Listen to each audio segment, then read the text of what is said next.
What's up, y'all? Got some more informative information for you. As you can see, this is pretty interesting. This one might be kind of long. I'm going to read all the way through it so you get an understanding of basically what's going on.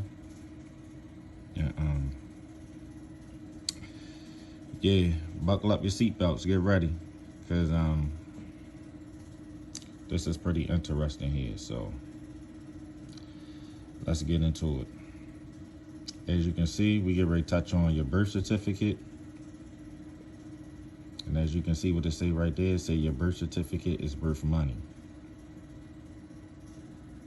When a child is born, the hospital generally sends the original, not a copy of this record of live birth, to the State Bureau of Vital Statistics, sometimes called the Department of Health and Rehabilitative Services. Each state is required to supply the corporate United States with birth, death, and health statistics. Getting tongue twisted. The state agency that receives the original record of live birth keeps it and then issues another birth certificate in a different form where the name of the baby is spelled in all capital letters. This creates a legal, trying to see if y'all can see that. Hold on, bear with me. A legal person as opposed to a natural individual. The birth certificate issued by the state is then registered with the U.S. Department of Commerce, the Executive Office, specifically through their own sub-agency. The U.S. Census Bureau, which is responsible to register the vital statistics from all the states.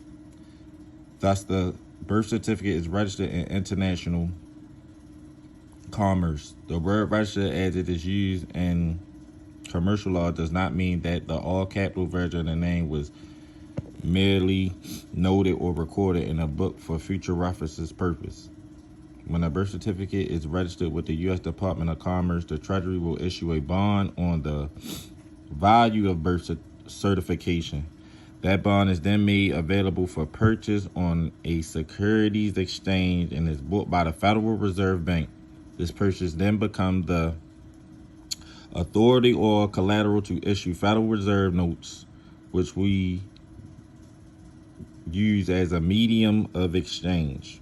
The value of the bond in today's world around, as you can see, the bond is then held in trust for the Federal Reserve at the Depository Trust Corporation at 55 Water Street in New York City, about 2 blocks down the street from the Federal Reserve.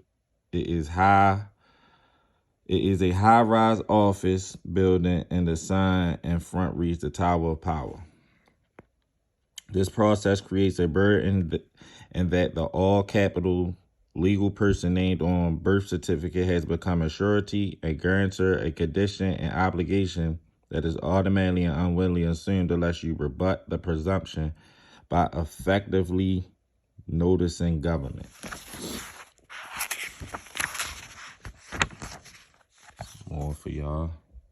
The guarantor, a person who becomes secondarily liable for another's debt or performance, one who promises to answer for the debt, the fault, or miscarriage of another. You can find that in Black Laws Dictionary, 6th edition. See, this is all coming out of law books, people. It's not made up. It's not fiction. Nobody's up here just making up rules. Anyway, from this, it is easy to conclude that the baby is assumed the liability for any burden created or associated with the straw man or trade name listed on birth certificate.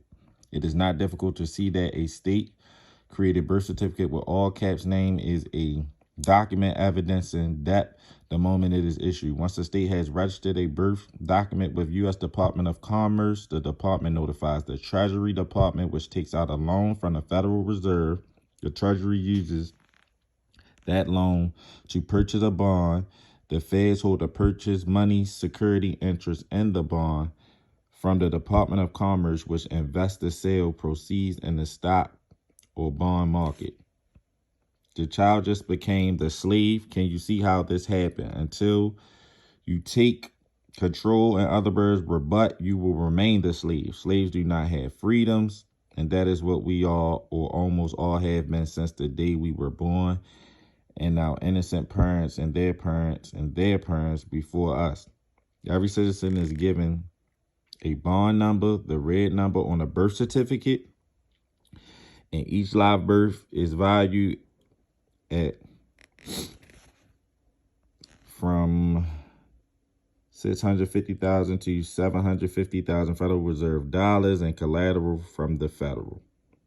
Let's take a look at birth certificate below. You will see the red numbers, and you will see the fact that it is reality, a banknote. Congratulations, you and our commodities.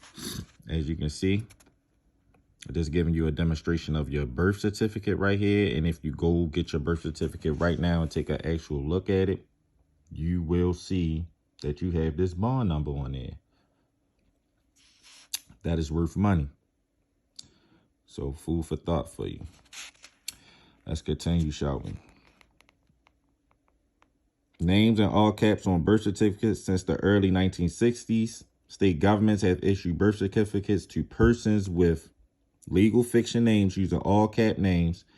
This is not a lawful record of your physical birth, but rather the acknowledgement of the birth of the juristic all caps name.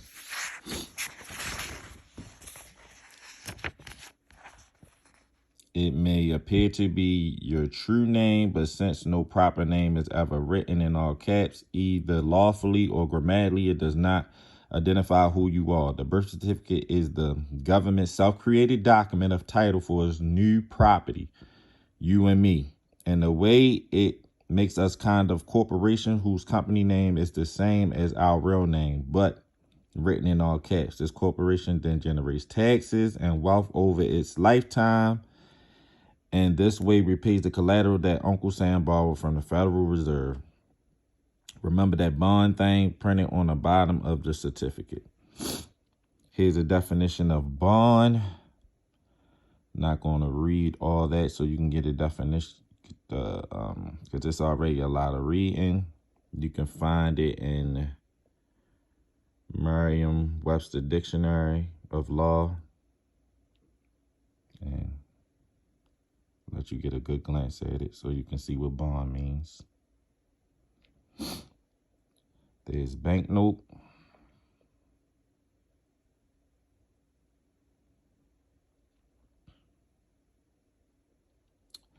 All right, let's continue. Birth certificates are a form of security called warehouse receipts. The items included on a warehouse receipt as desired at A7-202 of the Uniform Commercial Code. Look that up, people. You can look that up yourself. The law which governs commercial paper and transactions which parallel a birth certificate are the location of the warehouse where the goods are stored, the date of issue of the receipt, the consecutive number of the receipt found on back or front of the certificate, usually in red numbers, a description of the goods or of the package containing them, name, sex, date of birth, the signature of the warehouseman, which may be made by his authorized agent. Birth certificates now appear to at least qualify as warehouse receipts under the Uniform Commercial Code, and you can find that in Black Laws Dictionary 7th edition.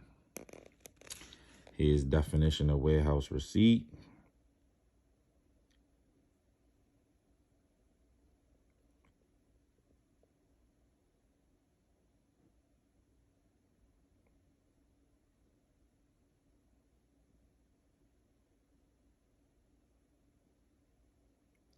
Once a state has registered a birth document with the U.S. Department of Commerce, the department notifies the Treasury Department, which takes out a loan from the Federal Reserve. The Treasury uses the loan to purchase a bond. The feds hold the purchase money security interest in the bond from the Department of Commerce, which invests the sale proceeds in the stock or bond market. The Treasury Department then issues Treasury securities in the form of Treasury bonds, notes, and bills, using the bonds as surety for the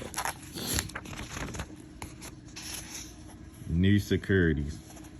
The cycle is based on the future tax revenues of the legal persons whose name appear on the birth certificate.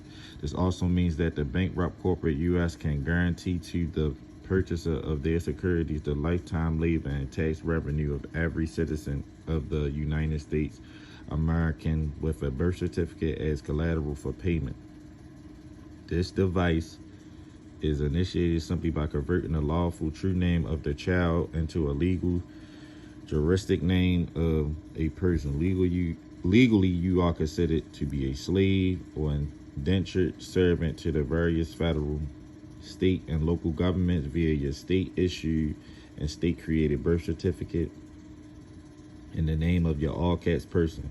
Birth certificates are issued so that the issuer can claim exclusive title to the legal person created thereby. And there you have it. This is one form of the use of the birth certificate. As you can see, it's another part to this, explaining how can this birth certificate bond be used to our advantage. I'm not going to get into that. I'll make another video. I'll do a part 2 to this, and I'll get into that part of it. But this is the beginning stage of it, and there you have it. Quick, another interesting fact for y'all. I'm out till next time. Peace.